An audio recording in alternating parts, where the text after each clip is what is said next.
just hold the animals up to the camera and I could see them before I adopt them. That's really nice. Yes, you're kind of like a virtual humane society now. That's really smart. I've never really gotten used to this whole computerized television video calling thing. Well, I wanted to get some cats. Yeah, I was I don't know, I'm thinking like 5 of them, maybe like 5 cats. Well, how many am I allowed to get? Well, I can explain, actually. You see, okay, a couple of months before my daughter was born, I flew my mother in from California into Kansas City because I wanted her to be here for the birth of my second child.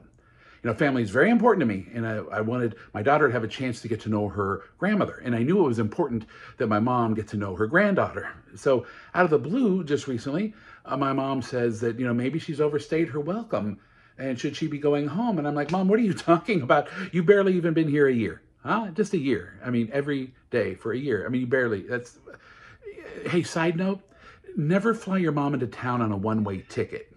No, never, ever do that. Always make it a round trip, because I have found that the Earth can revolve around the sun faster than my mom can revolve around California to Kansas City and back. Well, I was going to send her back home in March, but then, of course, the country went into lockdown, and I'm not going to put a 78-year-old woman on an airplane with this virus running rampant. So I realized I'm going to be spending quarantine with my girlfriend, my 13-month-old daughter, and my mother. Which is ironic because years ago I had written a play about a guy who was sentenced to house arrest in heaven for all eternity with his mother because there was no room left for him in hell. So, you know, life can imitate art sometimes. And, you know, it's like when the president said we should all drink Clorox. I was like, wow, seriously? Way ahead of you. Bottoms up. Let's do this. But ultimately, it's been nice having her here, I guess, because, you know, all my life, she's always had the ability to try and remove, you know, fear and depression from my life. And she could always replace it with guilt, which is nice. You know, you should never underestimate a mother's weaponized guilt. Then you add that to a pandemic, and you end up with a level of guilt that there will never be a vaccine strong enough to prevent. You know, because now, not only can my mom make you feel guilty for the things you've done in the past or the things that you're doing in the present, she has the ability to make you feel guilty for things you haven't even done yet. For example, she said the other day, she's like, oh, I've overstayed my welcome. I'm a burden on your family. You need to send me home. Send me home now. I saw on the television that if I was to fly home today, that there'd be a 30% chance I'd make it home alive. I'm like, oh my goodness. You think I'm that kind of a horrible person? That I'm that bad of a son that I would do that? No. You're staying with us. End of story. I'm not putting you on a plane until there's at least like a 40% chance you'd survive.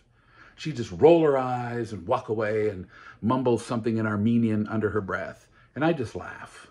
You know, that is until, of course, I looked up on Google Translator what she was saying, and I realized my mom could be pretty mean. But ultimately, we've all been getting along pretty well. You know, stuck in a small little rental house in Lawrence, Kansas. That's you know, that's what we got. You know, my mom is 78, I'm 54, my girlfriend's 30, my daughter's 13 months. We're like 4 generations of people all packed together in a 2-bathroom, 3-bedroom house. You know, and you put all those different, you know, personalities and generations together, that could be pretty combustible. But you know what? Strangely, through it all, we've only like been screaming and yelling at each other, I'd say like twice a day. But you know, I could complain about this whole quarantine, how when it started, my goal was to, you know, write as many plays as I could without having to worry about work schedule getting in the way, only to have all the theaters in the country go dark and close down. I could complain about the fact that, you know, there's never any paper towels or toilet paper. I could complain about having to social distance and wear a mask. You know, I complain about all sorts of that stuff. But you know what the ultimate thing is? During a time like this in America, it's just really awesome to be surrounded by the ones you love. Do you know what I mean? I mean, let's face it. I mean, America's, you know, had some pretty deep wounds of late. You know, we've seen a lot of love and hate and fear and depression and hope and unity and division. We've seen the protests going on. I mean, thousands and thousands of people coming together to protest for equality, and yet there are so many people trying to protest against that to keep them from obtaining equality, like equality is some finite resource or something, and like if you share it and everyone starts to have a piece, there's not going to be enough for everyone. Don't even get me started.